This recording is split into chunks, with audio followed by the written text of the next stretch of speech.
fahitanao marina fa tsy sanatria mpamadika ka ho sarotsarony am'izay kely ny ainako mety ho asa fananara mety ho diavinao nefa fa tsy voatery an'iny lala ka verenao ty raha sanatria tsy asoa any anjara briky tsy rambin-tanakiroa atolotro ampisainana ampanay avy amin'ny fotsy amidy tsy atakalo atsasina solo omeko anao tolomarika anjavo famantarana ny ambony ny ambany ny avisy ny avaniny ka naizanaiza sapanana am'izay rehetra le tsodrana ny natolotra raha toko be dia be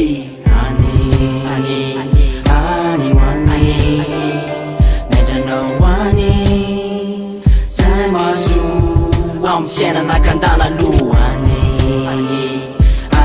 hoany medranao any tsarako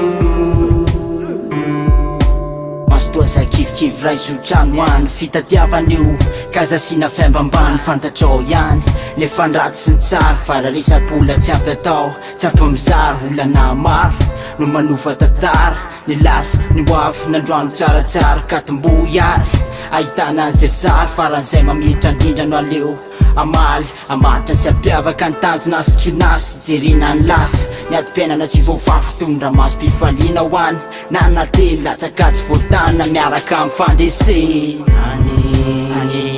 any hoany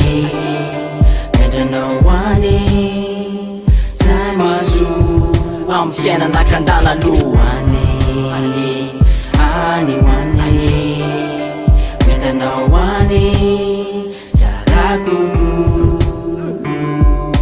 tonga vasoa amy lalam-piainana zay tiny amerenana n'le tsikitsiky feno eo amin'ny tavo aleo hiavaka mihitsy fa misy ny tsy mety lavo satria matoky sy mino fitahiny avo na hetsika sedra sy ny plema rehetra na isan'andro sakeliny amam-bolana tsy voafetry nefa leo ny any mamaritra valiny mbola miady aloha zao fa ho hita ihany se maminy ny akany ny aviny nefa tsy azo ilozanely ny avana mantsaka izy ko any aza vely miona amy fitadiavany izy sy ny anjara sady mamody any any any no iafana any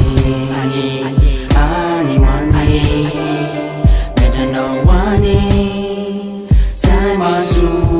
amin'ny fiainana kandana aloha any hoany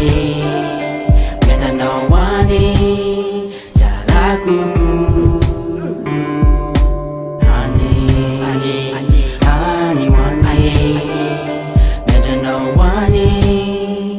zay maso amin'ny fiainana kandana aloha any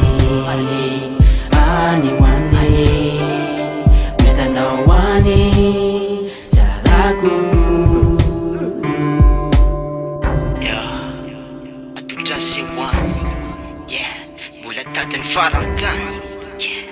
fitadiavana